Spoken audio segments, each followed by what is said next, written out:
Hey guys, I apologize for the somewhat intimate lighting that we have going on right now, but it's raining outside, so I don't really know what else to do.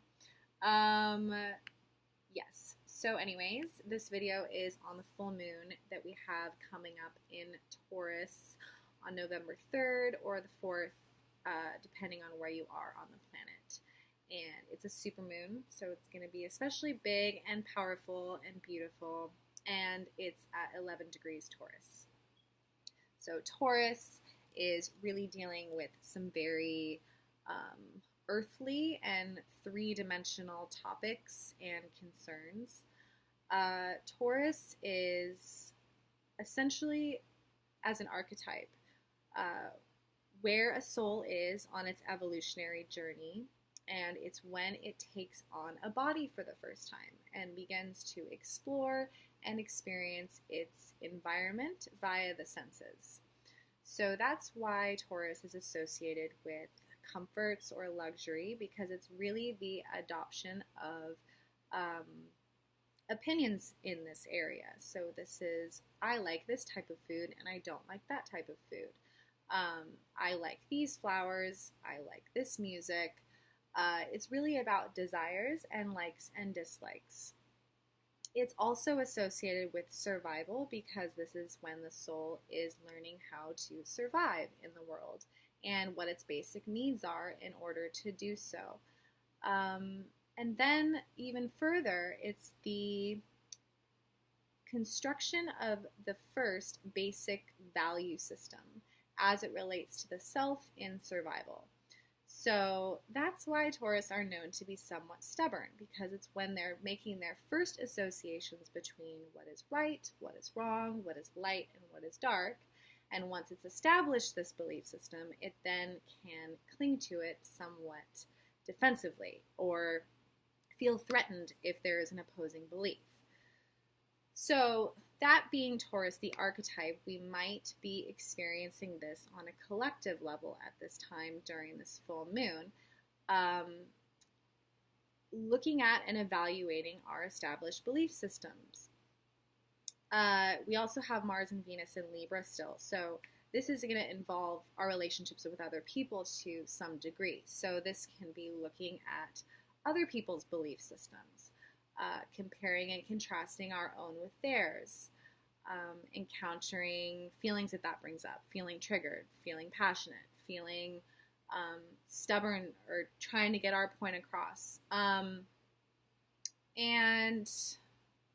I feel like we have this new cast of characters in our life. Back when the sun was in Libra, we had a very social period where we were meeting lots of new people and feeling a magnetic pull towards certain people and perhaps drifting away from others.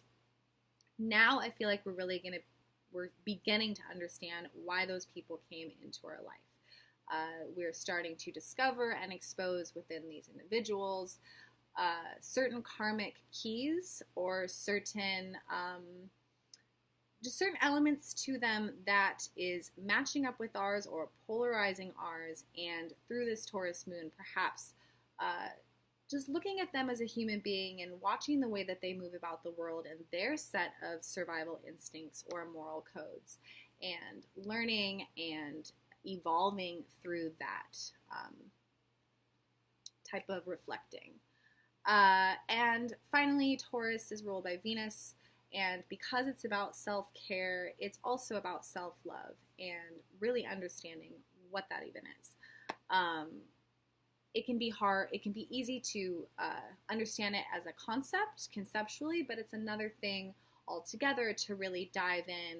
And again, Taurus is the senses, tuning into the senses, dilating the senses to hone in on our temple and listen closely to what its needs are, especially during this time as we're ascending. We're also being exposed to toxicity on many different levels. There's a third dimensional aspect to this toxicity as our environment has become toxic the way that it currently is, but also in the form of negative thought forms.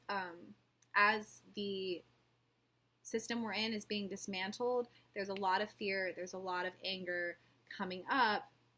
So I've been really feeling the channel of wanting to hone in on the body, really listen to what its needs are, and make sure that we are taking care of it through our disciplines, so that it is feeling good and we're practicing self-love on a real, authentic, true, and deep level. So yeah, belief systems, self-love, self-care, and tuning into the relationships in our life and making sure that the moral systems that, and our belief systems that we're engaging in with others is helping us ascend rather than stagnate in old thought patterns. Yeah, and I'm going to talk a lot about Scorpio in my next video, so I think I'll end this there. But yeah, I will see you guys during my video on the new moon in Scorpio.